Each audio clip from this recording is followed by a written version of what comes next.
know how long I slept in that chair. Long enough for the fire to settle into quiet embers. Long enough for the candles to burn lower, their light softer now, more amber than gold. When I woke, the mage was sitting across from me. Not watching. Simply present, the way an old tree is present, without intention, without demand. "There is something I want to show you," they said, "if you are willing. I want to tell you what happened next, what the mage showed me on the other side of that door. Close your eyes, if they aren't already. Let your shoulders drop. Let your hands rest. There is nowhere you need to be tonight. Nothing you need to remember. Just this. Just my voice, and the place I'm going to take you." The mage rose from their chair without hurry, crossed the cottage in 3 slow steps, and opened a door I had not noticed before. Not the door I had entered through. Another door, set into the far wall between 2 bookshelves, so covered in the same ivy as the cottage exterior that I had not seen it as a door at all. I had thought it was simply wall. But it opened, and through it came a light I had never seen before. Not candlelight, not moonlight, something older than both, silver and soft and moving, the way light moves on the underside of leaves above a river. "Come," said the mage, and I followed. The path beyond the door was narrow and soft underfoot. Moss again, but a different kind, finer, paler, almost white in the strange silver light, as though it had never known direct sunlight and had grown luminous in the dark instead. The trees here were different too. Slender and very tall, their bark smooth and white as birch, but with a faint inner glow, as though something warm lived inside them and breathed there in the dark. Their branches met far above us, interlaced so densely that no sky was visible, only that shifting silver light filtering down through layer upon layer of pale leaves. The air was cool, not cold. Cool the way a stone room is cool in summer, a gentleness, a relief.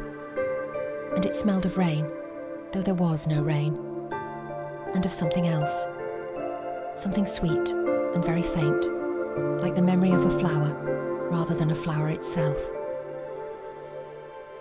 We walked for a while without speaking. The mage moved ahead of me, unhurried, their robes trailing slightly on the pale moss. I followed, and I did not think about the cottage behind us, or the forest I had walked through to find it, or anything that had come before this night. There was only the path, and the light, and the quiet. Then I heard it. Music, or something that was to music what the waterfall had been to sound, more essential, more fundamental, as though music had been invented to approximate this and had never quite succeeded. It had no melody I could follow, no rhythm I could count. It was simply there, woven into the air, the way the silver light was woven into the leaves, not coming from any direction, but from everywhere at once, from the trees themselves perhaps, or from the moss, or from whatever lived in that cool still air between the branches.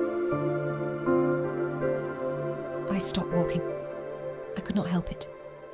The mage turned and looked at me with those young eyes in that old face. They said nothing. They simply waited. And then I saw them. Small lights at first, drifting between the trees like slow sparks, or like the last fireflies of a summer evening, moving without urgency, without pattern, tracing long arcs through the silver dark. But as my eyes adjusted, I began to see that they were not lights, or not only lights.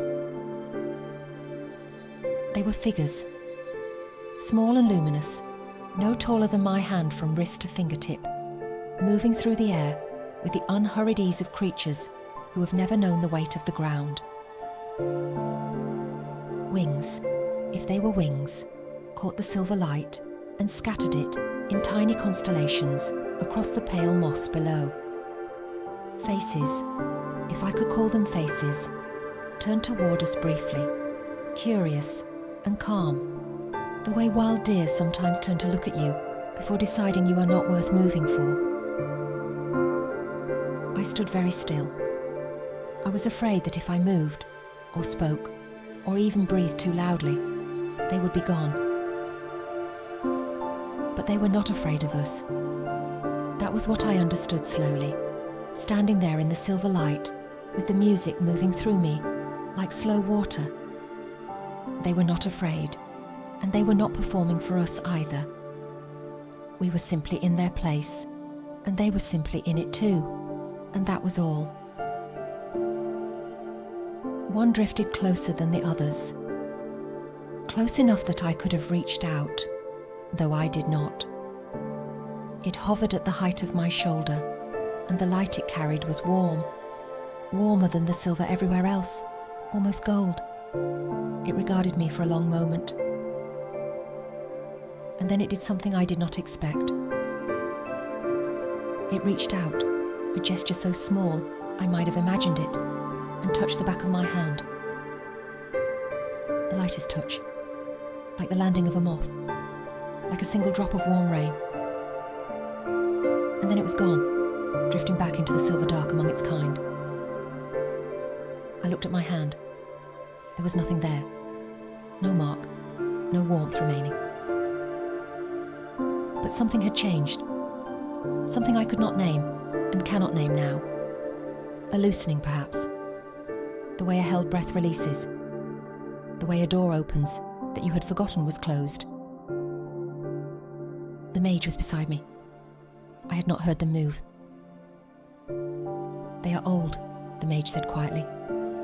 Older than the forest. Older than the kingdom.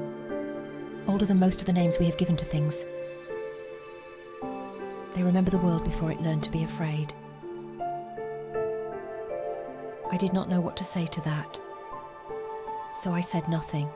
And we stood together for a long time in the silver light while the music moved through everything, and the small luminous figures drifted between the pale trees, unhurried and unafraid, as they had always been and would always be.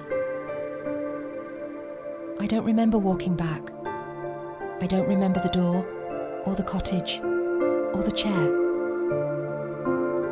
I remember the light, the way it moved in the leaves like water, the way the music was not something you heard, but something you were briefly part of, the way that small warm touch felt like being recognized by something ancient and unhurried. I remember thinking, just before sleep took me again, I did not know the world still had places like this. It does. It does. You are in one now. The silver light is above you. Music is in the air. The small warm lights are drifting between the trees.